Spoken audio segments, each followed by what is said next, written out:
we all know that life begins with a single cell. Life begins with a single cell. So, organisms made up of single cells are called unicellular. So, these are called unicellular organisms, and those are made up of multiple cells are called multicellular organisms. So, these unicellular organisms include bacteria and amoeba, and multicellular, you all know that the human and animals and plants.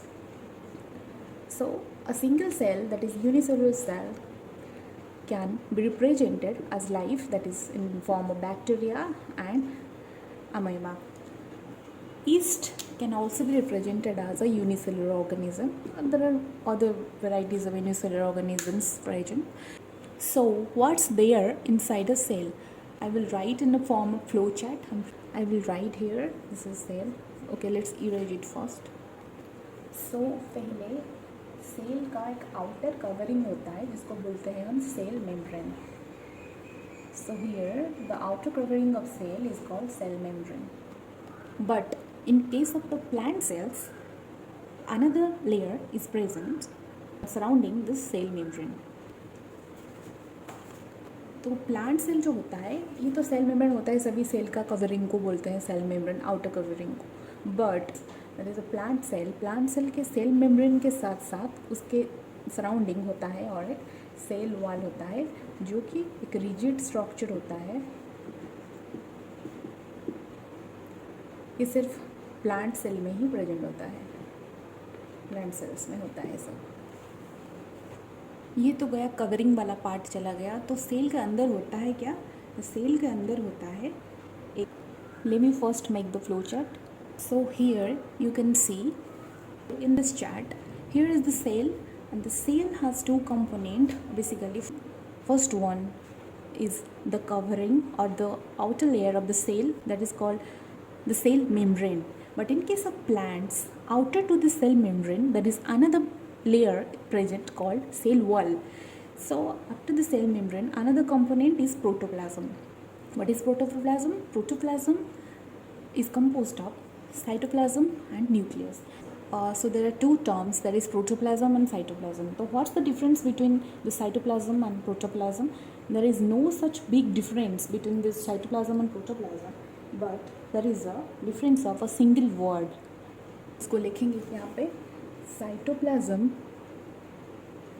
क्या होता है? Cytoplasm होता है cytosol plus cell organelles.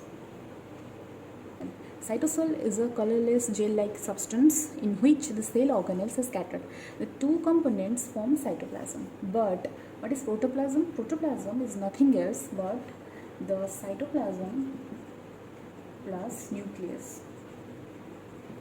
So, protoplasm consists of cytoplasm along with nucleus. The only difference between these two terms is the presence of nucleus. That is, if we will exclude that nucleus, it will be cytoplasm. If we will include that nucleus, then it will be protoplasm. But now we can use the cytoplasm and protoplasm and as a common term, and you can use both the term at a time. Or you can say protoplasm or cytoplasm. हमने देखा कि ये जो cell होता है, cell का जो एक आउटर कवरिंग होता है उसको बोलते हैं सेल मेम्ब्रेन करके बोलते हैं. But in case of plant, cell membrane के आउटर साइड में एक लेयर होता है, इसको बोलते हैं cell wall. Only in case of plants. Okay. और सेल के अंदर होता है protoplasm. Protoplasm, here is a nucleus. Nucleus is present at the centre. So here is the protoplasm.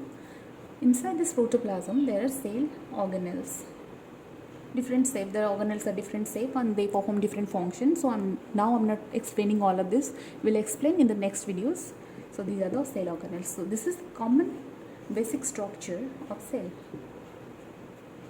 तो ये सब बेसिक फीचर्स होता है इसमें, जिसको देख के हम बोल सकते हैं कि एक सेल है.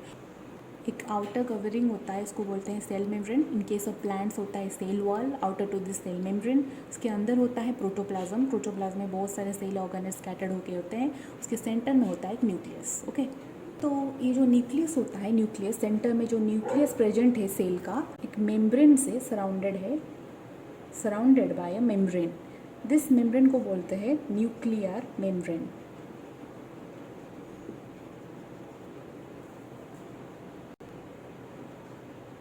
और इस न्यूक्लियस के अंदर एक छोटा सा स्ट्रक्चर होके होता है, इसको बोलते हैं न्यूक्लियोलस। न्यूक्लियोलस बोलते हैं। ये न्यूक्लियस वो सारे जो केमिकल रिएक्शंस इस प्रोटोप्लाज्म के अंदर होते हैं और साइटोप्लाज्म के अंदर होते हैं, वो सारे केमिकल्स रिएक्शन को कंट्रोल करता है। एंड ये जो ऑर्गेनेल्स है, cell organelles, different cell organelles, यहाँ पे रेड कलर में हमने दिखाया है यहाँ पे, उस सब ऑर्गेनेल्स का जो भी फंक्शंस होता है उसको भी कंट्रोल करता है वो न्यूक्लियस। इसीलिए न्यूक्लियस को बोलते हैं head quarter of cell. Remember it, and that's why nucleus is called the headquarter of the cell. Another point I want to mention that inside this nucleus there are genetic material. Why these are called genetic materials? Because they contain genetic informations. इसके अंदर क्या होता है?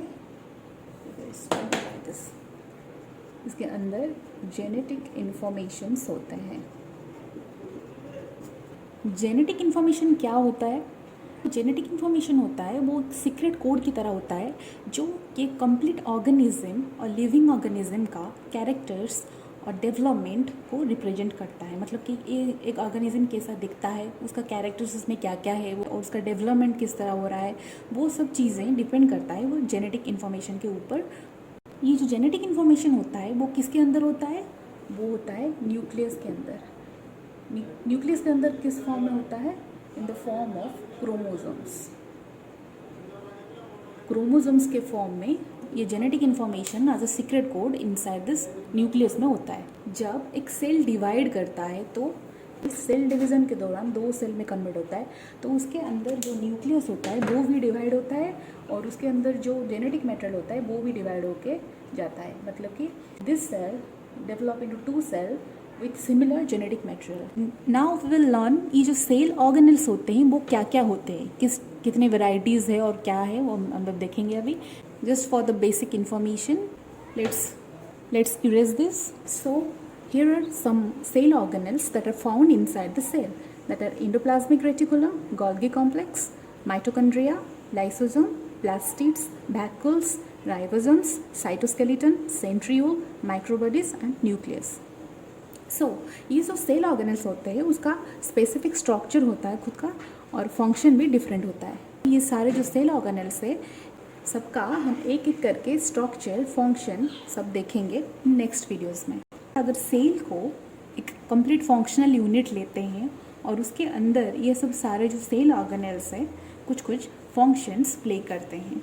That's all for today. In next videos we will be discussing about the types of cell.